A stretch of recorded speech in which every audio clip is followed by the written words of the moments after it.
Global, persembahan dari Angkatan 30. Perkenalkan, ini adalah anggota kelompok kami.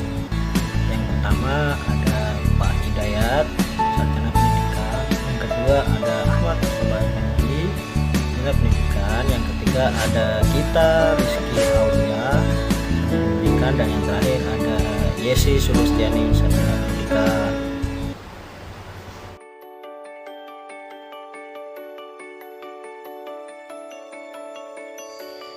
Pada video kali ini, kami akan membahas tentang analisis isu kontemporer. Adapun yang dimaksud dengan isu kontemporer, yaitu suatu pokok persoalan yang terjadi pada masa sekarang atau trending topik.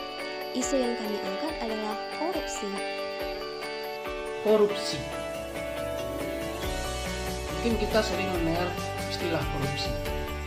Apa itu korupsi? Korupsi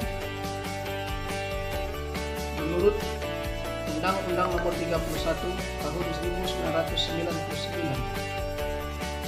junto Undang-Undang Nomor 20 Tahun 2001 tentang pemberantasan tindak pidana korupsi. Korupsi adalah tindakan melawan hukum dengan maksud memperkaya diri sendiri, orang lain, atau korupsi berakibat merugikan negara atau perekonomian. Untuk menganalisis isu kontemporer, kami menggunakan 4 tahapan. Yang pertama, pra-analisis. Tahapan ini adalah kegiatan untuk mengidentifikasi dan mendeskripsikan masalah yang ditemukan. Yang kedua adalah menapis isu. Tahapan ini adalah kegiatan untuk menyaring atau memilih masalah yang mana yang sangat penting untuk diatasi. Pada tahapan ini, kami menggunakan metode USG. Yang ketiga adalah pendalaman masalah. Tahapan ini berisi kegiatan untuk mencari sebab akibat dari masalah yang akan kita bahas. Dan yang terakhir adalah rekomendasi solusi. Tahapan ini adalah tahapan yang memberikan solusi yang mungkin bisa digunakan.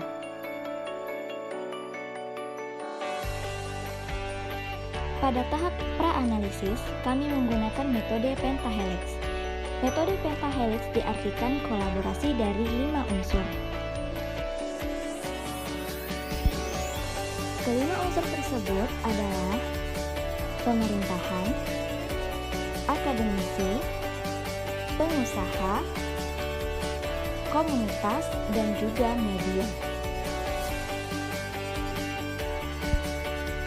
Dengan menggunakan metode pentahelix terkait isu korupsi, didapatkan bahwa pemerintah masih belum maksimal membuat aturan yang mengatur tentang korupsi. Dalam bidang akademisi, masih kurangnya pendidikan dan pengajaran nilai luhur dalam berbangsa dan bernegara. Dalam bidang pengusaha, masih kurangnya kesadaran untuk berperilaku bersih dari perilaku korupsi.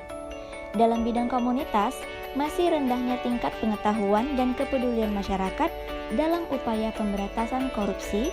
Dan yang terakhir, di bidang media, kurang maksimalnya peran media dalam memberikan informasi mengenai kasus dan perilaku korupsi.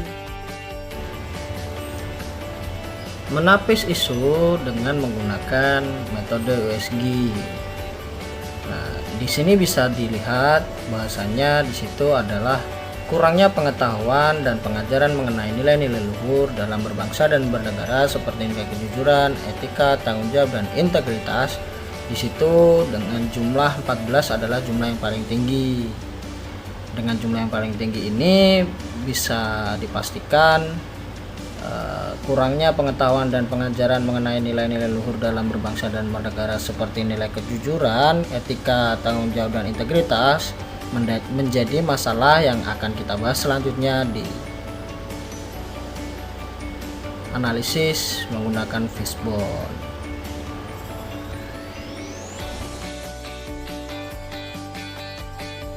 Selanjutnya, analisis isu menggunakan metode fishbone.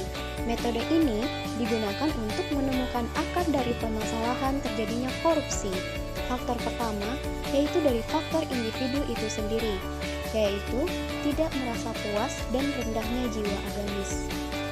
Selanjutnya, faktor lingkungan, yaitu budaya korupsi dianggap sebagai lumrah atau sebagai biasa. Kemudian, berkembangnya kebiasaan korupsi itu yang semakin meningkat. Selanjutnya, yaitu faktor aturan. Penyebabnya, lemahnya peraturan pemerintah dan kurang tegasnya sanksi yang diberikan kepada pihak yang telah melakukan korupsi. Dan selanjutnya, yaitu faktor organisasi.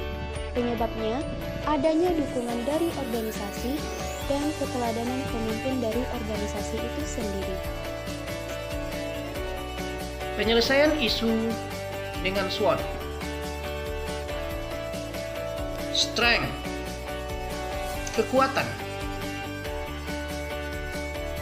Terdapat tentang penggunaan anggaran telah ditentukan oleh lembaga atau instansi yang berwenang menurut peraturan perundang-undangan. Weakness atau kelemahan, rendahnya kesadaran akan perlunya pendidikan moral dan agama yang dapat membentengi diri dari perilaku korupsi. Yang ketiga, opportunity, peluang. Pemerintah mampu memberikan kesejahteraan para pegawainya dengan anggaran yang ditentukan. Selanjutnya, threats, ancaman. Rendahnya kesadaran secara kolektif terkait dampak dari korupsi, baik dampak sosial, ekonomi, maupun pertahanan dan keamanan negara. Sedangkan yang kedua adalah kekuatannya, terdapat pengadilan khusus tindak pidana korupsi dan adanya KPK. Kelemahan, belum optimalnya pendidikan anti korupsi kepada masyarakat. Peluangnya, kemajuan iptek mampu memberikan ruang informasi yang transparan dan meningkatkan akuntabilitas pelayanan masyarakat. Sedangkan ancamannya adalah tidak seimbangnya kebutuhan hidup dengan penghasilan. Setelah kita melihat analisis SWOT tadi, lalu kita bisa melihat alternatif penyelesaian.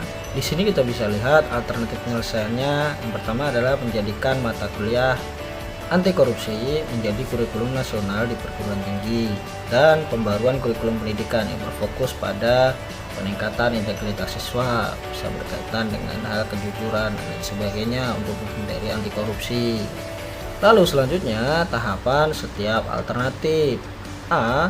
Pemerintah membuat kebijakan tentang mata kuliah anti korupsi dan kurikulum yang dapat meningkatkan nilai integritas anak bangsa. B. Masyarakat ikut serta mendukung pemerintah dalam upaya memberantas korupsi mulai dari hal yang terkecil dalam kehidupan sehari-hari. C. Akademisi mengikuti setiap kebijakan yang telah dibuat pemerintah terkait pelaksanaan pembelajaran guna menanamkan nilai-nilai luhur anak bangsa.